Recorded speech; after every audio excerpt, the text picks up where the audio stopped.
일본의 기업자산 압류에 대한 문제 얘기를 말씀을 드리겠습니다. 일제히 조선인 징용 배상 문제를 놓고 한일 간 긴장 수위가 다시 갈수록 높아지고 있습니다. 지난 4일 0시부터 우리나라 내 일본 기업 자산을 압류하는 절차인 한국 법원에 공시송달 효력이 발생하자 피고 기업인 일본제철이 즉시 항고키로 했고, 일본 정부가 한국에 대한 보복을 추가할 가능성이 커지고 있다는 관측이 많아지고 있습니다. 이런 와중에 어제 일본 마이니치 신문은 일본 정부 관계자를 인용하여 일본제철 문제와 관련한 구체적인 대항 조치로서 외무성, 재무성, 경제산업성 등이 작년 이후 40개 정도의 안을 제시했고, 총리 관저를 중심으로 이를 검토해 왔다고 보도했습니다. 또한 일본 정부가 자국 전범기업 일본제철의 우리나라 내 자산 강제 매각에 대비해 논의해온 대항 조치, 즉 보복 조치가 약 40개에 이르는 것으로 알려지고 있습니다.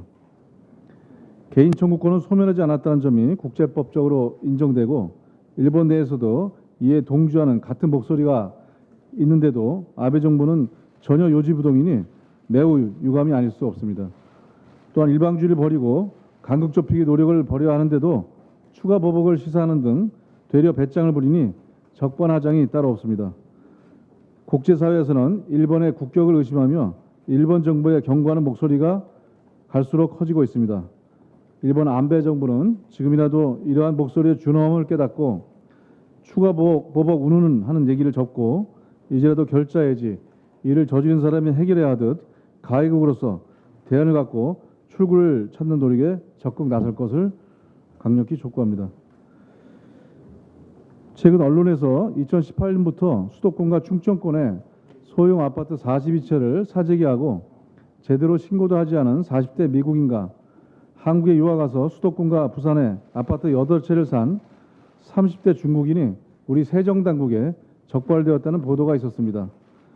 해외에서 특별히 들여온 돈 없이 갭 투자를 이용하여 문어발식으로 투기하고 전월세, 임대소득을 탈루한 것이라고 합니다. 지난달엔 국내 사모펀드가 서울 강남의 아파트 한 동 46채를 통째로 매입한 게 알려지자 포기한 일도 있었습니다. 그 매입 자금 중 36%는 아시아에서 1조 원을 굴리는 미국계 투자회사가 됐다고 합니다. 우리나라 부동산이 외국인의 투기판이 되고 해외 자본의 이익 수단이 되어가고 있는 현실인지 걱정이 되고 안타깝습니다. 또한 일부 부동산 카페 등에서는 외국인이 우리나라에서 부동산을 구입할 때 국내 은행보다 LTV 규제가 느슨한 자국은행에서 대출받아 아파트 쇼평이 좋다는 말까지 나돈다고 합니다.